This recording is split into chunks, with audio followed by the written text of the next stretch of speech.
Hey guys, and welcome to a Shenmue Dojo video. Following the announcement of Virtua Fighter Crossroads a few weeks ago, you would have seen I've been covering that as much as I can, giving as many Shenmue links to that game as humanly possible. What it has resulted in is a few comments around why I'm covering that game, the links to Shenmue, which are completely different, which I'm not going to cover in this video. And I guess asking the question, why are you covering Virtua Fighter? Now, the answer is very, very simple for me. Virtua Fighter was probably the franchise, one of the biggest franchises I grew up with. I liked this game before Shenmue even existed. Shenmue obviously is still the number one, 100% number one franchise that I will go for, don't get me wrong. But Virtua Fighter holds some fantastic memories for me, going all the way back to childhood into adulthood. So I'm really pleased obviously to see that the game is here, it exists, and is doing absolutely fantastically now. So what I wanted to do was sort of talk through my history about the game a little bit, my personal history and how it all links together, and I'm hoping to do a later video where I'm going to go through the instruction manuals of all of the games. Now you probably look at me going, why? The manuals have a shed load of the lore in here. So when I was a kid, I used to sit and read the manuals from all of these games and sort of engross myself into the lore of the Virtua Fighter games. And even looking back now and sort of reading some of the manuals prior to this video, there's some stuff that I completely forgot, I didn't know. But that's another video for another day. This is my history of the series. Let's dive straight in. Let's talk about the starting point here. Now, most people would have started Virtua Fighter 1. I didn't. Put it out there, I didn't. So Virtua Fighter 1 I didn't touch until years after the arcade and Saturn releases. So thinking back to 93 in the arcade, 94, 95 on the Saturn. I didn't touch it until years later. Now, what I did come and play, and I've got my own copy here, it's the case has seen better days a little bit, but you can see here, here's my Sega Saturn copy. It's even got those stupid flipping hanging things that get broken all the time. This is my copy of Virtua Fighter 2 on the Sega Saturn. I got this with the Saturn and some other games at the time. And I have put hours upon hours upon hours into this game. It changed my view of fighting games overall. I'm not a big fighting game fan. I never have been really. I do like them, but I don't go after them in terms of some of the other games that I like. But this changed it. This absolutely changed it. So going back to the Mega Drive days, I played a bit of Mortal Kombat. I played a bit of Street Fighter. I just couldn't get into them. I was never that bothered. This was my first sort of foray into 3D fighters. Now, the graphics blew my mind. Absolutely insane. 60 FPS on a Sega Saturn looked fantastic. Now, this was back when I was a kid, so I didn't have access to the arcade version until many years later. And the fact that this ran as well as it did and looked as good as it did, was so close to the arcade version, just absolutely blew my mind. I read that instruction manual in here with all the lore, all the moves, everything cover to cover to cover, and I spent hours perfecting my skills in this game and playing through it with everybody, and I got to the point where I got the hidden video at the end where you see Jirel, if you beat on a 1 credit clear, you see here sort of morph in all the metal come off of her and morph into Kage's mother, and you see that little cutscene at the end there. But it's my favourite entry in the series, no doubt. I'm sorry if people don't agree with that, but there's a lot of nostalgia attached to this game. Love it. And I always played as Lao or Kage, a bit of Jackie in there as well, but those were sort of the main three. Coming then into, I guess, the Dreamcast, PlayStation 2 era. Now, bit of a mixed bag here. Now, I played Virtua Fighter 3 in the arcade first off, so this was back in 96. I remember going to some arcade at some theme park or somewhere. I can't quite remember where it was, but I'd seen all the stuff in the Sega Saturn magazine, the official Saturn magazine from back in the day, and it looked insane, absolutely insane. So then I came across it in the arcade, and my eyes were like wide with just disbelief. The jump from 2 to 3 was mad. Now, I know the jump from 1 to 2 was pretty big, but the jump from 2 to 3 was equally as big from my point of view, at least. It looked absolutely stunning. How the hell there was, 2 years between, or 3 years between the arcade versions of Virtua Fighter 1 to this? I just don't know how, because the technical leap was massive. Smooth in motion, looked fantastic. The evade button, which they tweaked in later games to go to the D-pad and change how it all worked. Stages on different heights and levels for the first time, which again got changed in later iterations. 2 new characters as well, Aoi and Takahashi. I spent a small fortune on this in the arcade. And I did complete it eventually in the arcade. It took a lot of work, a lot of effort. But yeah, absolutely brilliant and stunning game all the same. Then I come on to Team Battle on the Dreamcast. Now this is my Japanese copy. My PAL copy, I think it's in storage somewhere. I couldn't dig it out. But this obviously came with Project Berkeley as well, which is part of the reason I've got this one anyway. Now, I did absolutely play it. I played the original with the Dreamcast. I got it. Perfectly enjoyed it. The port itself is okay. I felt it lost a little bit of the arcade charm, if I'm being completely honest with you. Like, I enjoyed my time with it. I had a good time. But I just never, understood the need for it to become a team battle. I was quite happy with just the sort of the straight arcade mode, the versus mode. I get why they've done it from a replayability standpoint, but it just never really resonated with me. It just didn't quite hit the same notes as 2, certainly on a home console. Arcade version, insane. Absolutely insane. Loved it. The home console version, not quite. And I felt as well it got sort of overshadowed by Soul Calibur, which is an absolute stunning game. If anybody hasn't played that, go and play it. It's one of the best fighters out there, even today. But yeah, it was fine. It was solid, but just didn't quite hit the right notes for me. I played as Lau, Jackie, Sarah mostly in this game. Dabbled with Wolf and Kage a little bit, but those were the 3 that I really sort of dived into.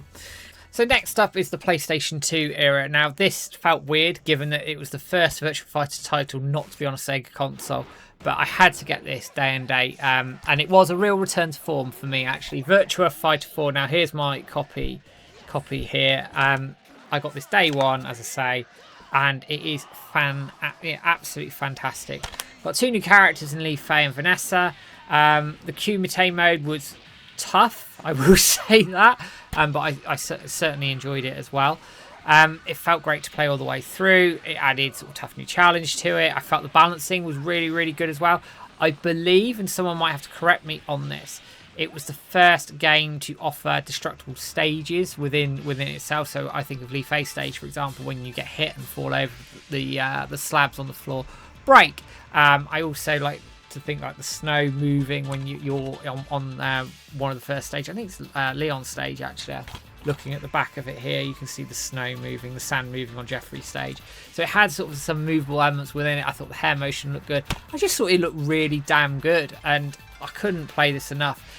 It felt like a proper return to form. So where I was probably slightly disappointed with 3 on the Dreamcast, and I say that with the greatest respect, this for me felt like it was on a proper level again, like that Virtua Fighter was back and it stood out in terms of what it was trying to do and the presentation and everything else with it. I just thought it was absolutely fantastic all the same. Years later, I went and picked up this, which is a Virtua Fighter 4 press kit. I've put this online. I think most of it was online anyway, but I put it online on the Dojo website so you can see. What you get here is you get yourself a press disc, and then you get yourself a copy of the game itself. So the press disc had a load of artwork on it, like stages, characters and things. And some of the artworks on the press disc here were actually artworks that we also found in some of the ones that we bought back in 2025. So seeing them sort of on here, I guess, helps its validity and helps that everything was completely up above board, etc. So I mained on this one. It was between Wolf, Lei Fei, Lau, Sarah and Jackie, and it's very much the same for Virtua Fighter Evolution, which I'm coming on to now. So again, I couldn't say no. I really couldn't say no to this. Great game. They did some rebalancing. You got Brad and Go for the first time, as well as they changed Vanessa's fighting style, so it didn't clash with Brad's too much. The quest mode here was an improvement, big improvement. So Kumite made you sort of fought through stuff. Fine, enjoyable. This was the proper quest mode where you sat there going from arcade to arcade to arcade, location to location to location, fighting people, up, getting your rank up, beating competitions, beating challenges, and it was an hour, drainer. I spent hours upon hours upon hours playing that and thoroughly loved it as well. Little fun fact for you for Virtua Fighter 4 as well. If you have the Shenmue 2 on Dreamcast Japanese version, it comes with a video disc, which gives you a preview of Virtua Fighter 4 because it was going to be a Sega Dreamcast title until, unfortunately, Sega had to pull the plug and it ended up on PlayStation 2. But I think, to be fair, it ended up on the right console there. Moving into sort of, I guess, modern era stuff. So PlayStation 3, first and foremost, Virtua Fighter 5. Now, this was a launch title for the PlayStation 3 in Europe. day and date, I went and picked this up. So I went off to Virgin Megastore. I think it was Virgin Megastore at the time. It might have changed to Zavvi. My memory's a little bit hazy. It was a long time ago. And I had to get this game with the PlayStation. So I had my PlayStation 3 on pre-order with a bunch of games. I say a bunch of games. There wasn't that many games available at the time, but this and a couple of others. And I couldn't say no. Now, I do remember the install time taking ages and ages. I was like, oh no, please. But once I got into the game, I was not disappointed. It looked fantastic. The music was brilliant. The presentation was great. It played brilliantly. Couldn't spend hours upon hours on this. I really just enjoyed it. Thoroughly loved it. They introduced Eileen, which is probably a little bit of a sour point for some people, I guess, and one I struggled with. I think I just couldn't get with her fighting style, and she was annoying in the arcade mode, if I'm honest. El Blaze came in as a rival to Wolf, and that worked really well. I liked his style. If you think Rey Mysterio for WWE, you're probably in the ballpark in terms of how that looks as well. One thing I did note is the balancing of this game was a little tricky. So Sarah felt quite strong.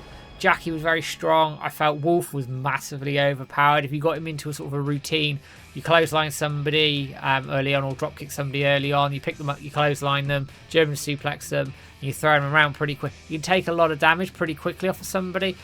When they did Final Showdown, which I'll come on to in a moment, that got rebalanced, and I think they changed the frame timings for it a little bit as well. But if you, on the original Virtua Fighter 5, if you timed it, you could batter someone early and pretty much do them a lot of damage very, very early on. But again, that aside, brilliant, absolutely brilliant. And it was, again, it was on a solid level with Virtua Fighter 4, in my opinion at least. At this point, Yu Suzuki had left Sega and everything else, but it continued its legacy fantastically well. Then coming on to Final Showdown, I was disappointed this was only a download only, but I guess I can understand it. Couldn't wait for it, so got it day and date. I mean, with a download, it's pretty straightforward. Brought back Taka Arashi and new character Jin Kujo as well, who has sort of a karate, I say slow, but powerful karate style. They nerfed Wolf, so he wasn't quite as strong at the point that he was in Virtua Fighter 5 on the PlayStation 3, and it brought online to PlayStation 3. Obviously, the Xbox 360 version of Virtua Fighter 5 did have an online mode. I felt this could hold its own, and I enjoyed it. I spent a decent amount of time on this, especially on the online mode. But as that dwindled off over time, then I think I naturally just sort of moved away from it, which I guess is understandable given it wasn't that different to the original release of 5, but still a solid release all the same. Then, many years later, we got Virtua Fighter Ultimate Showdown and REVO. Now, I'm putting the two together because they are basically one and the same in terms of the game themselves. Obviously, REVO's had some updates in terms of the netcode and other things as well. It's come to PlayStation 5, it's come to Switch 2 and all the rest of it. But they're one and the same pretty much. So RGG picked this up and have put that into their engine, given it a new coat of paint really, and spruced it up, and it does look fantastic. So I got this day one. It was on PlayStation Plus for those of you who remember, which I thought was a really good move. Love replaying the game. The change in presentation was really nice. There were some little tweaks here and there in the gameplay from what I remember from 5 and Final Showdown. I played it online quite a bit, but again, as it sort of dwindled off, and then with REVO coming out, it sort of peaked back up again. Now, I probably piss people off. I usually fade quite a lot. Sorry. But I really, I thought it was a really good move from Sega to sort of test the waters for Virtua Fighter. It was fairly popular from what I understand. Did really, really well. And I later then picked up REVO on PlayStation and PC. And I've also got Ultimate Showdown, the disc version from Limited Run Games, somewhere in the back of my collection as well, so I couldn't quite find it in time to do this video, but hey, all the same. Once the online mode dwindled, and I don't know what it's like now, I haven't played it for a little while, I stopped playing it as much, but it's again a perfectly solid entry and a good point back into the series for people like us who had probably not played a new Virtua Fighter game for a long time. Definitely the starting point of the revival, no less, because obviously then it fed into the plan of what's happening now with Crossroads and everything else. So, I guess closing thoughts here. Now, I said this at the top of the video. 2 will always be my favourite Virtua Fighter game. As I say, there's a lot of memories attached to this, a lot of nostalgia attached to this. Stunning, absolutely stunning game. Hands down better than Tekken 1, 2 and 3 for me all day. I know Tekken 3 had Force Mode, which was great in itself, but this just felt just insane and unbiased. So there we go. Really, really good games. It is my favourite. But what I'm interested to see now is how Crossroads sort of brings all of this together, because there's a lot of legacy characters with a lot of lore behind it. And as I said, if you read the manuals in these games, it fills you in on the lore. There's obviously the Virtua Fighter wiki if you want to go check that out as well. There's lots of lore on there. But reading the manuals is where you get a lot of the lore, and also what the characters are like and how to handle them, their movesets and this, that and the other. This is where the sort of the art of the video game manual's been lost a little bit, and I'd love more. But I'm really interested to see what happens. I'm really interested to see which characters are left, because obviously Lau, from what you understand, had a critical illness, was likely to have died. Shun was very old at this point, so is he likely to have passed on, and what's going to happen next? He was looking for a former student of his. Has his style been passed on to that student, for example? We don't know. And I also want to know who won the 5th tournament, because it's never, as far as I can tell, been said. So I can't wait for this game. It's going to be brilliant, and I hope you will all enjoy it with me as we sort of go into some of the Virtua Fighter coverage as a little side project, it must be said. But yeah, that's my history with Virtua Fighter. Massive fan, love them, not necessarily very good at them, but love the games all the same. Let me know what you think, guys, and what your memories are of Virtua Fighter. Where did you get into the series? Which is your favourite? Which is your least favourite? And what are you looking forward to in the new title? Anyway, guys, I'm going to leave things there. Don't forget to like, share, subscribe, Facebook, YouTube, Twitter, all usual places you can find us. Couple of £1 a month, and be a member and get all videos like this ahead of time, with all the funds raised going to site running costs and competition prizes that James and I pick up and put together for you.